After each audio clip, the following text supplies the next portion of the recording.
سلام طعنا هابلنا خبركم تخاتلتنا الساعة زبلنا يوم حابريتا تحيزنا لكم مسينا لنا فلما قنق غندرستاتهم إثيوبيا عبدالعلي إرترا زي زار وفر خامس جمرت تحابيرهم جنرال صارقام لسنا نام غلقنا توينا خبل كام زفكرة تقاليسهم تأمر حيل شعبيان حوحاتن اوبريشن يجمرو كام زلو تحابيرهم منقس إثيوبيا بمنقس مينستر قدات وسعب بلو زغرب وخصي مسرت ألبو كبل حوحات قاليصهم زبلون كالوتنا لونا حز دما ناب زرزروم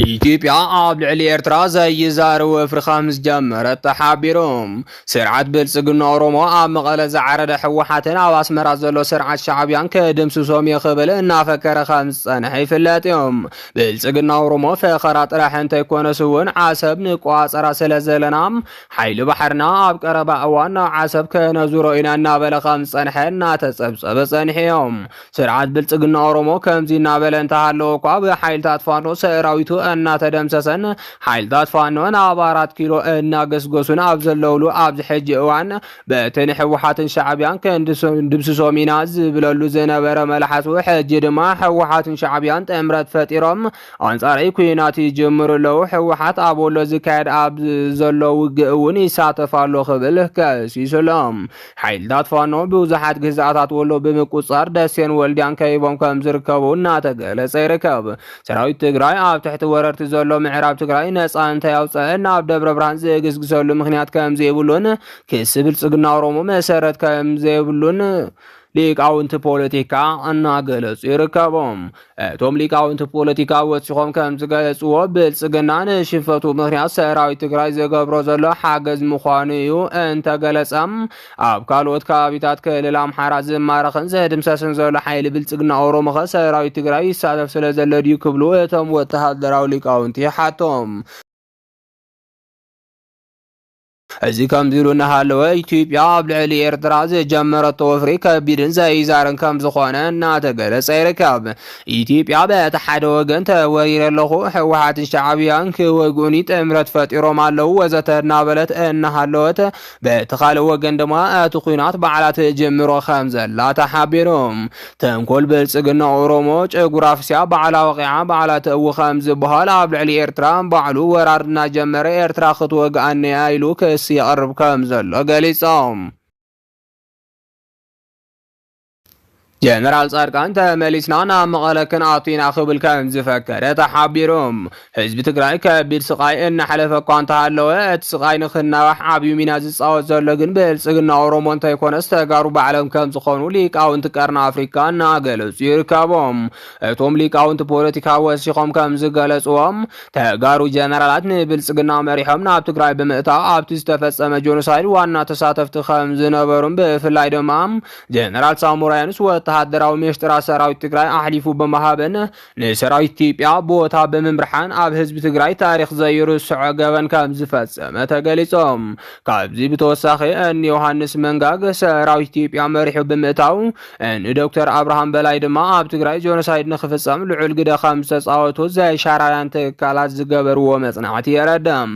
ዝተሰነዱ መጽሓፍቲ ከም ዝሕብርዎ ስልጣነ ኣክሱም ይኹን ብድሕሪኡ ዝነበረ ስልጣነ ተጋሩ ክፈርስ ዝኽኣለም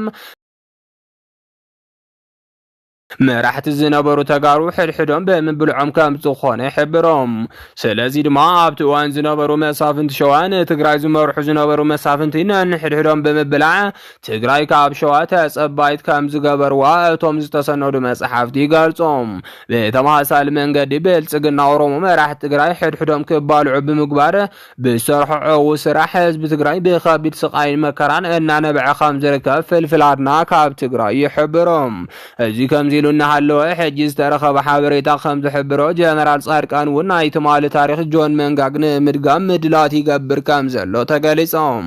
ምሽጥራዊ ፍልፍላት ከም ዝሕብርዎ ጀነራል ጻድቃን ሕወሓትን ኣተሓሳስባ ሕወሓትን ምጥፋእ ዝብል ትልሙ ሕጂ እውን ከም ዘይገደፎን ሰራዊት ኢትዮጵያ መሪሑ ናብ መቐለ ንምእታው ምድላት ይገብር ከም ዘሎ ተሓቢሮም ጀነራል ጻድቃን ኣብ እዋን ጆኖሳይድ ትግራይ ህዝቡ ንምድሓን ናይ ባዕሉ ግደ ዝተፃወተ እንትኸውን ፍሉጣት ዓለም ለኸ ጋዜጠኛትን ተንተንቲ ፖለቲካን ጀነራል ጻድቃን ዋና መሐንዲስ ሰራዊት ትግራይ እነበሉ ይጽውዑ ከም ዝነበሩ ይፍለጥ እዮም። ጀነራል ጻድቃን እቲ ኣብ ትግራይ ዝካየድ ዝነበረ ጀኖሳይድ እውን ዓለም ንኽትርድኦ ጽሑፋት ብምጽሓፍ ናይ ባዕሉ ሚና ተጻዊቱ እዮም። ይኹን እምበር ኣብዚ ሕጂ እዋን ጀነራል ጻድቃን ከም ጆን መንጋገን ሰራዊት ኢትዮጵያ መሪሑ ናብ ትግራይ ካኣቱ ይሰርሕ ከም ዘሎን ዋና ማኻራ ኣብይ ኣሕመድ ከም ዝኾነን እናተገለጸ ይርከብ። እዚ ናብ ተግባር እንተተሸጋጊሩ ድማ ጀነራል ጻድቃን ከቅድም ክበል ዝሰርሖ ታሪክ ብዜሮ ምብዛሕ ከም ዝኾነ ምሁራት እናገለጹ ይርከቦም። ጥሙር ሓይሊ ሻዕብያን ሕወሓትን ኦፕሬሽን ይጅምሩ ከም ዘለው ተሓቢሮም። ኣብይ ኣሕመድ ሙሉእ ኤርትራ ንምቁጻር 3 መዓልቲ ጥራሕ የድልየን ኣሎ ንሕቡራት ዓረብ ኤምሬትስ ቃል ከም ዝኣተወላ እናተገለጸ ጸንሐ እንትኸውን ሕጂ ግን እቲ ኩነታት ካብ ቁጽር ኣብይ ኣሕመድ ወጻኢ ይኸውን ከም ዘሎ ተገሊጾም። ብልጽግና ኦሮሞ ኣብዚ ሕጂ እዋን ካብ መብዛሕትኡ ግዛኣታት ክልል ኣምሓራ ተሸኒፉን ተደምሲሱን ይወጽእ ከም ዘሎ ፍልፍላት እናሓበሩ ይርከቦም። ብልጽግና ኦሮሞ ምስ ሱዳን ዝገብሮ ድርድራት እውን ከም ዝፈሸለን ብጀነራል አልቡርሃን ዝምራሕ መንግስቲ ሱዳን ካብ ንብልጽግና ንሻዕብያ ከም ዝመረጸን ፍልፍላት ይሕብሮም። ፍልፍላት ከም ዝሓበርዎ ሙሉእ ሱዳን ነፃ ንምውጻእ ዝቃለስ ዘሎ ብጀነራል አልቡርሃን ዝምራሕ ሰራዊት ሱዳን ካብ ኤርትራ ዝረኽቦ ዘሎ ድጋፍ ልዑል ከም ዝኾነ ማዕኸናት ዜና ሱዳን ሒዞንኦ ዝወፀ ሓበሬታ ይረዳም። ብመሰረት ማዕኸናት ዜና ሱዳን ስርዓት ህግደፍ ንጀነራል አልቡርሃን ዝሕግዙ መናእሰይ ሱዳን ብምስልጣን ብምዕጣቕን ልዑል ግደ ትፃወት ከም ዘላን ሰራዊታ እውን ክሳፖርት ሱዳን ኣትያ ከም ዝነበረትን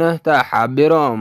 እዚ ካብ ዘሎ እናሃለወ ሕጂ ዝተረኸበ ሓበሬታ ከም ዝሕብሮም ጥሙር ሓይሊ ሻዕብያን ሕወሓትን ኦፕሬሽን ይጅምሩ ከም ዘለው ተሓቢሮም። ሕወሓትን ህግደፍን ካብ ብልጽግና ኦሮሞ ንዝኽፈተሎም ዘሎ መጥቃዕቲ ንምክልኻል ግንባር ከም ዝፈጠሩ እናተገለጸ ጸንሐ እንትኸውን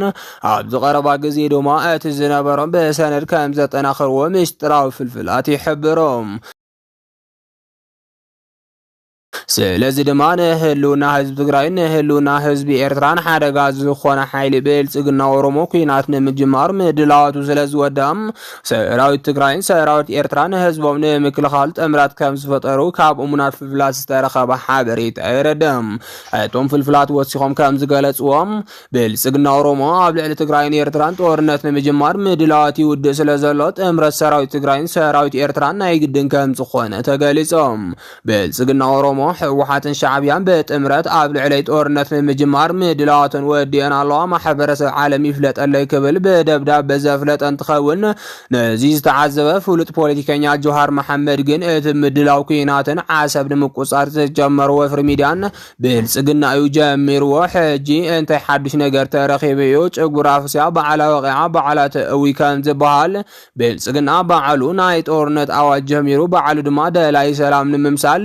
ሕወሓት ሻዕብያን ይወሩን ለው ክብል ማሕበረሰብ ዓለም ምፍላጡ ከም ዘገረሞ ገሊጹሎም። ጆሃር መሐመድ ወሲኹ እቲ ኣብ መንጎ ሻዕብያን ሕወሓትን ኣሎ ዝበሃል ዘሎ ጥምረት ዋላ ሓቂ እንተኾይኖም ሻዕብያን ብልጽግናን ጥምረት ፈጢሮም ኣብ ልዕሊ ህዝቢ ትግራይ ጆኖሳይድ ፈጺሞም እዮም። ስለዚ ድማ ጥምረት ሕወሓትን ሻዕብያን ዝተፈለየ ከም ዘይኮነን በዓሉ ኣብይ ኣሕመድ ዝተጠቐመሉ ከም ዝኾነ ሓቢሮም። ፍሉጥ ፖለቲከኛ ጆሃር መሐመድ ብልጽግና ንማሕበረሰብ ዓለም ንዝፀሓፎ ደብዳቤ መልሲ ዝሃበ ብፌስቡክ እንትኸውን